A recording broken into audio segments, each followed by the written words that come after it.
hopeless na ng case ko nun. Akala ko yun, tapusan ko eh. Dito na lang ba magtatapos yung buhay ko?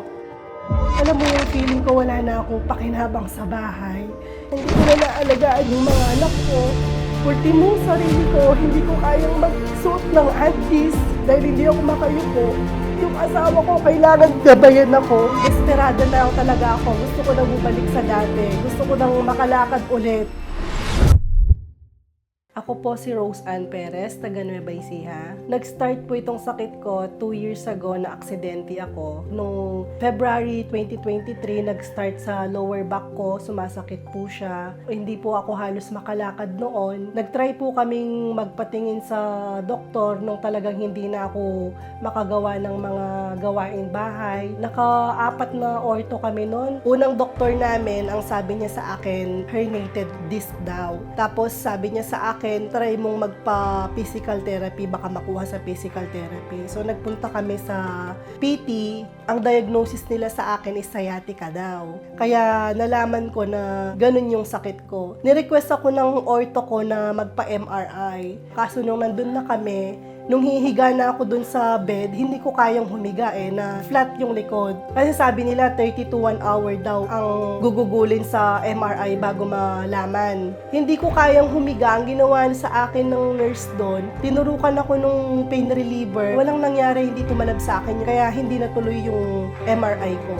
Binigyan ako ng mga gamot, 4 na klase ng gamot iniinom ko sa isang araw. Yung sa gamot ko everyday is almost 600 pesos yun. So, 1 month, tinry namin yung ganon. Pero wala pa rin nangyari. Tapos, meron kaming nabalitaan, Santa Maria, Pangasinan. Sabi, meron daw dun magaling na chiro. So, nagtry kami, nagpa-chiro ako. Lalong sumakit yung balakang ko, tapos hanggang sa hindi na ako talaga makalakad. So, from June, hindi na ako makalakad hanggang December. Kasi nag-grocery kami noon, naka-wheelchair ako. Mamamasyal kami ng mga bata, naka-wheelchair ako. Tapos sa bahay, lagi lang ako sa kwarto, nakahiga.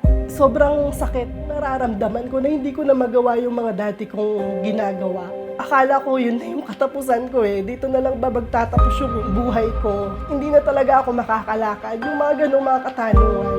Alam mo yung feeling ko wala na akong pakinabang sa bahay. Hindi ko na naalagaan yung mga anak ko. Ultimo, sarili ko, hindi ko kayang magsuot ng antis dahil hindi ako makayuko. Sa pagligo, ganun din. Na hirap ako. Yung asawa ko, kailangan gabayan ako. Totally, almost bedridden na talaga ako. Sobrang hopeless na ng case ko nun. Hanggang one time, sabi nung kapatid ng asawa ko, try mo magsalbeyo ka.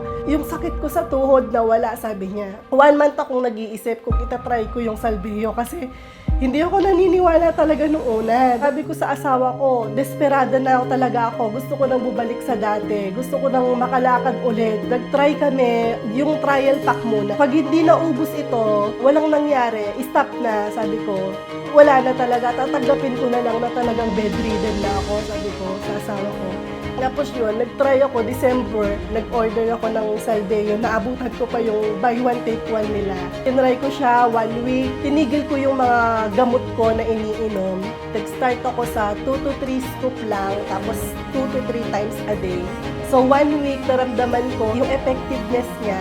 For the first time in 6 months na bedridden ko, bigla akong nakatayo ako ng diretso. Biglang gumaan yung pakiramdam ko. Himala, nakalakad ako. Tinry ko siya ng 2 weeks.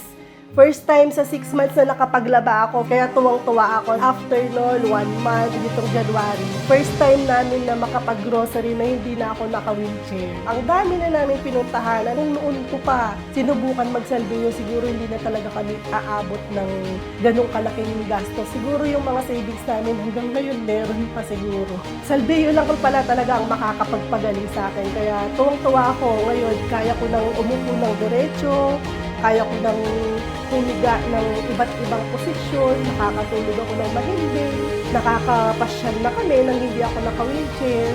Isa ako sa mga living proof na yung Salveyo Barley Grass ay totoong effective siya. Ako po si Rose Ann Perez at itong aking kwentong Salveyo.